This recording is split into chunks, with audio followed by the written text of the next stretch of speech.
एक और बालिका चली स्कूल की ओर। यह बालिका बहुत ही गरीब माँ के साथ रहती है। इसके पिता की इसके बचपन में ही मृत्यु हो गई थी। माता इतनी गरीब एवं शारीरिक रूप से बीमार है कि घर का खर्च भी ठीक से नहीं निकाल पाती और बच्चों के भोजन की व्यवस्था भी बमुश्किल कर पाती, जिसके कारण बालिका लगभग 10 वर्ष की हो गई, किंतु आज तक किसी भी स्कूल में उसे दाखिला नहीं दिला सकी थी। मैं मन से चाहती थी कि मैं इस बच्ची को स्कूल तक पहुंचा सकूं। यह प्रयास लगभग 6 माह से चल रहा था। आज जाकर कार्य पूरा हुआ। अविनाश भदौरिया का धन्यवाद। उनके सहयोग द्वारा बालिका अब छात्रावास में पहुंचा सकी हूँ, जहां उसके रहने खाने व शिक्षा की व्यवस्था उचित रूप से हो सकेगी और उसकी शिक्षा 12वीं के लिए सुरक्षित हो गई है। मैं उसके उज्जवल भविष्य की कामना करती हूँ।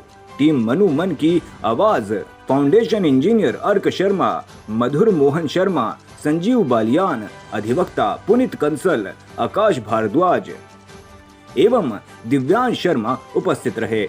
सही लगा और सब तो तरीका देख लिया है, अच्छा भी है, बल्कि पढ़ लेगी और क्या चाहिए मुझे। चलिए बहुत बढ़िया है। तो मैम को और वो जो इनकी मेहरबानी से लिखवा दिया है नाम, वरना तो मेरा कोई ये नहीं उम्मीद नहीं थी मेरी लड़की पढ़ लेगी। अच्छा हाँ अच्छा, बहुत बढ़िया। हाँ बहुत बढ़िया। चलिए जी, मैं doctor Manu Shivpuri, brand ambassador Beti Bachao Beti Padhao.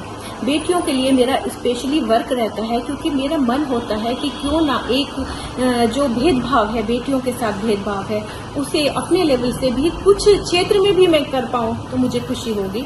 इसी संदर्भ में मेरे कार्य रहते हैं कि कुछ बच्चियां, अभी मुझे एक लखनऊ के पास की घटना का संज्ञान हुआ था कुछ समय पूर्व ही, कि 3 बच्चियां हैं और उनके पिता की मृत्यु हो जाने पे दादा द्वारा इतना ज़्यादा प्रताड़ित किया जा रहा था कि 2-2 दिन तक भोजन भी नहीं देती थी।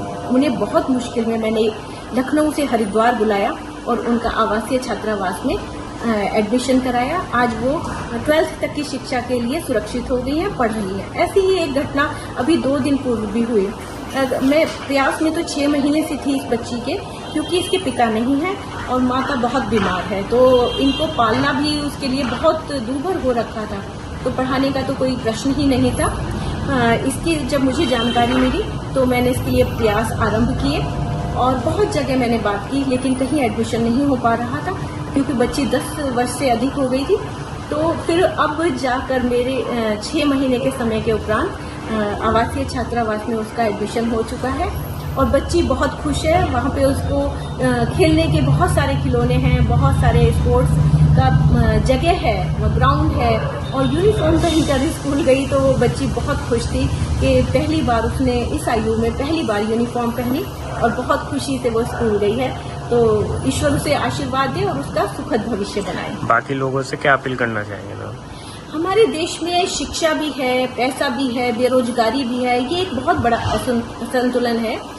तो इसमें जो है हमारे प्रयासों की आवश्यकता है। कुछ लोग पदों पर हैं, बहुत अच्छे कार्य कर रहे हैं, लेकिन कुछ को और अधिक प्रयास की आवश्यकता है। देशभक्ति, देश प्रेम के संदेश की आवश्यकता है।